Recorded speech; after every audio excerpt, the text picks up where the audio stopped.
O que é go-to-market? A gente vai falar agora sobre uma das coisas que eu me comprometi, inclusive, de falar com vocês aqui sobre, que é uma série de posts para dizer o que é go-to-market. Por quê? Porque eu percebi, depois da minha estadia no Vale do Silício, e aí se você quiser, se você não viu, veja os vídeos anteriores, que lá esse é um termo muito disseminado, muito claro. As pessoas falam muito sobre go-to-market. E quando eu cheguei aqui no Brasil, eu comecei a me expor nesse sentido, começar a produzir conteúdo, etc, etc. E as pessoas falam pouco, tanto sobre go-to-market quanto sobre arquitetura de receita. E aí, uma coisa que talvez ninguém tenha te falado, e é uma conclusão que eu cheguei, é assim, a arquitetura de receita é a forma como a gente organiza o go-to-market ao longo do tempo. Então eu vou falar aqui para você nesse vídeo sobre o que é e quais são as bases das definições e os fundamentos sobre go-to-market. Eu também vou te dar algumas coisas para você estudar depois, se você quiser. Beleza? Então vamos lá. Eu vou começar falando a minha definição. E aí depois eu vou trazer definições dos maiores especialistas e daquelas figuras e fontes de conteúdo que eu mais gosto. A minha definição é: go-to-market é a junção das disciplinas de marketing, vendas e customer success unidas para levar um produto ao mercado de forma iterativa.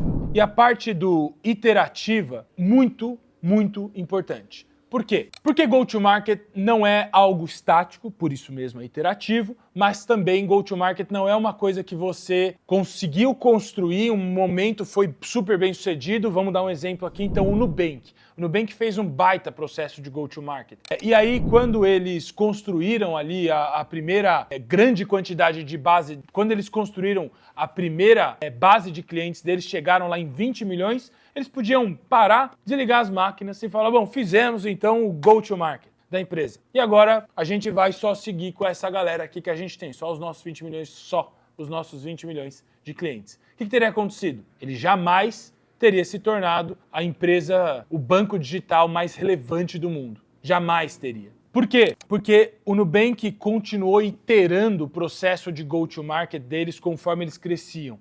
Continuou fazendo cada vez melhorias mais interessantes. O primeiro grande feito do Nubank em termos de go-to-market foi branding, né? Então, o modelo primário de go-to-market do Nubank foi baseado em branding. Como é que eles fizeram isso? Uma marca muito diferente, com uma história muito poderosa por trás, com uma experiência do usuário sem precedentes para o setor especificamente, um produto que pela primeira vez que você entrasse em contato, você já ia se apaixonar. Uma rapidez na hora de enviar as notificações que no começo deixou os usuários muito impressionados. Uma experiência de pós-venda com o cliente depois do consumo, que era uma coisa que todo mundo falava: nossa, mas eu tive um problema, eu vou falar com o Nubank e eles resolvem rápido, me tratam bem. Eu, pessoalmente, quando fui assaltado uma vez, fui falar, foi muito louco, porque eu fui assaltado, fui conversar com o pessoal ali do suporte e o cara me ligou e falou: você tá bem? É que eu parei, me arrepiou assim. Eu falei: como assim, cara? O cara tá preocupado se eu tô bem. A primeira coisa que ele me perguntou é: calma, você tá bem? A gente já vai resolver o caso do cartão, mas você tá bem? Eu falei: nossa, que negócio humano, né? Coisa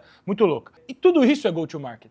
Por quê? Porque go-to-market é quando você junta o marketing, que no caso do Nubank foi branding e word of mouth, né? Então o poder das pessoas falando bem da marca por aí. A venda, que no caso a venda foi feita através do produto, né? A gente vai falar disso mais para frente, né? Quando o ticket médio da empresa é muito baixo e o volume dela é muito alto, a venda geralmente é feita através do software, que é o que a gente chama tecnicamente de product-led growth, ou venda liderada pelo produto. Você não tem um vendedor ali na frente falando com você, porque não seria justificável, né? Um vendedor falando com você, dado o ticket médio anual do Nubank como sendo algo próximo ali de $60. E uma pós-venda super humanizada, com muitas pessoas por detrás que vão te atender com bastante responsividade, vão te dar uma boa experiência, uma experiência humana. Lembra daquela história do Tostex roxo que o moço comprou, teve problema, e o Nubank mandou um Tostex roxo com uma carta escrita à mão, isso viralizou e etc. Pois é, tudo isso é go-to-market.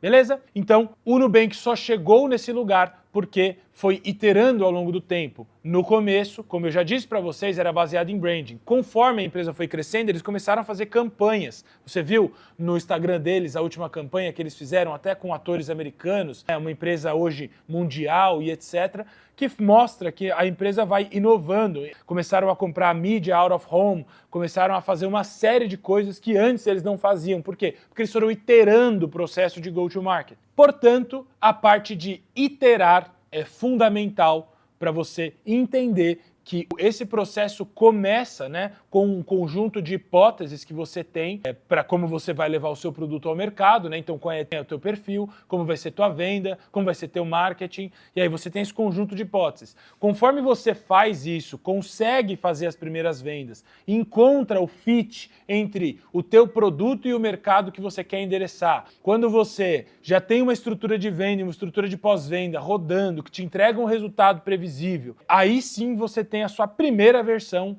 de go-to-market. Quando você chega nesse lugar, você precisa fazer outras coisas para ir até o próximo passo. Então, o Nubank teria parado nos 20 milhões de clientes e não teria chego aos 100 milhões de clientes que eles têm hoje.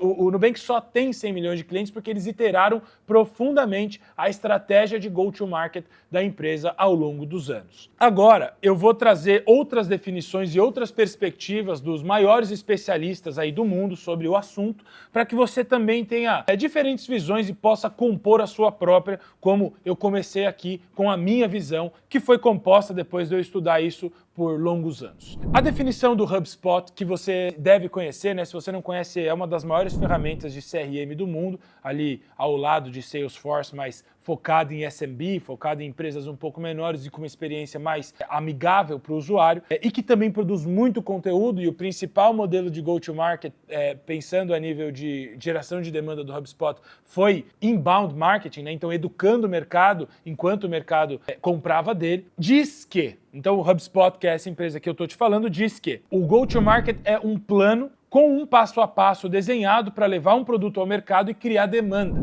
Uma boa estratégia de go-to-market une o problema que o cliente tem com o produto como sendo a solução desse problema. Então aqui a gente já tem o componente do plano com passo a passo, então é importante que você tenha o seu plano de go-to-market. E tem um outro componente interessante aqui que é unir o encontro, né, entre o problema que o seu cliente tem e o seu produto como solução. Então, seu plano com passo a passo para fazer com que essas duas coisas se conversem. Uma visão interessante também sobre go-to-market. Uma outra visão que eu gosto é do Sangram. O Sangram é um outro especialista, ele é um dos founders do GTM Partners, que é um fundo americano importante de investimento em empresas de tecnologia, e ele também escreveu um livro que é o 4 Perguntas como uma ferramenta de go-to-market. Eu estou traduzindo na hora, então vai ficar meio estranho, mas enfim, depois você procura Sangram 4 Questions to Go-to-Market, um negócio assim. E lá ele diz que uma experiência de marca bem conectada, que une marketing, vendas e CS, mas que serve como cola entre a estratégia corporativa da empresa e os objetivos do cliente. Então você vê, de novo aqui, trazendo essa perspectiva entre o problema que o cliente tem e o objetivo de negócio que ele tem, mas também um contraponto diferente aqui da estratégia corporativa. E o que é a estratégia corporativa nesse caso? A estratégia corporativa nesse caso é o propósito, é a mensagem, a proposta de valor, o cliente que vai ter o problema resolvido e assim por diante, né? Então,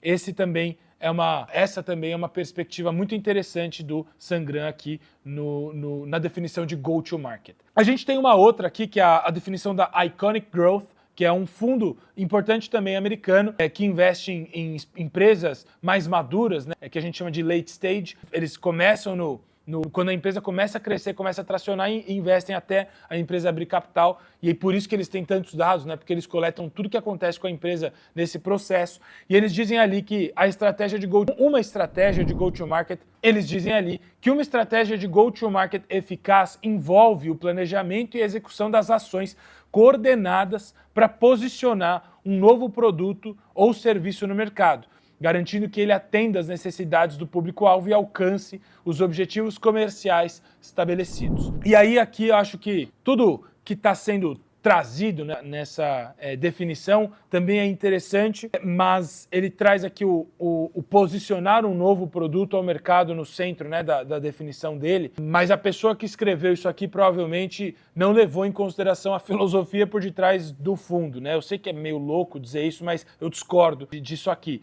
porque não é só um novo produto, né? Você é um produto, simplesmente um produto, né? Não é um novo produto, porque você sempre tem que ter uma estrutura de go-to-market rodando, porque é o seguinte, o que acontece, eu vou até trazer aqui algumas outras referências para a gente finalizar esse vídeo. Aqui eu estou trazendo o framework da Iconic, que eu acho muito interessante, né, que a gente desenhou depois, baseado, na verdade, em toda a trajetória das empresas que eles investiram, né? E esse framework da Iconic, ele mostra, né, que o primeiro grande objetivo, o primeiro conjunto de milestones, ou o primeiro conjunto de marcos que a empresa deve passar para considerar que ela construiu o mínimo viável do seu go-to-market, né, é achar o product market fit, que é basicamente você conseguir vender os primeiros 10 negócios e fazer a entrega desses primeiros 10 negócios, fazendo com que os seus clientes tenham sucesso, né?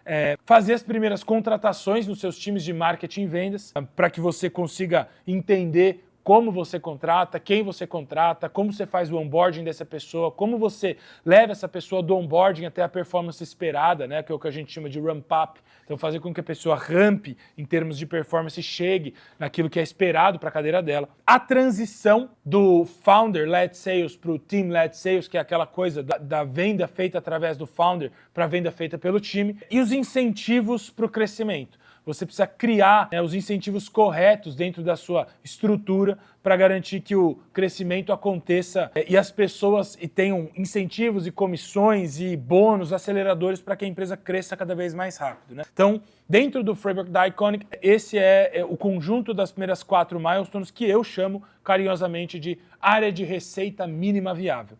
Eu dei esse nome aqui porque é o que acontece entre os primeiros 1 e 5 milhões de receita da empresa. Ela tem que ter isso aqui muito bem resolvido para ir para o próximo passo. E aí depois, nos próximos passos, eu vou pincelar aqui, você tem que construir gestão e liderança dessas áreas, você tem que segmentar o teu time ali por ticket médio, por tamanho, por geografia, investir em ferramentas, né, para aumentar a tecnologia que existe na sua operação, então CRM, inteligência comercial, automação, a inteligência artificial, hoje em dia que é impossível de não falar sobre, né, e também, principalmente, criar a máquina de treinamento.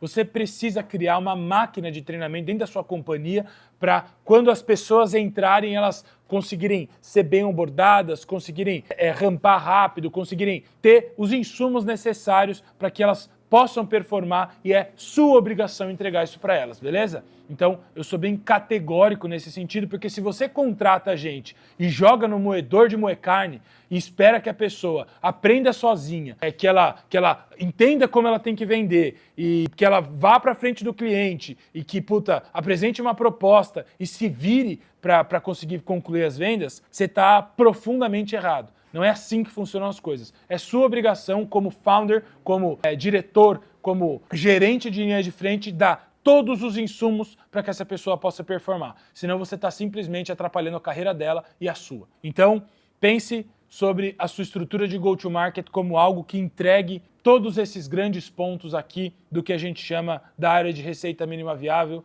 e da área de receita pronta para escalar. E aí depois, em um outro momento, a gente vai falar sobre a área de receita escalável.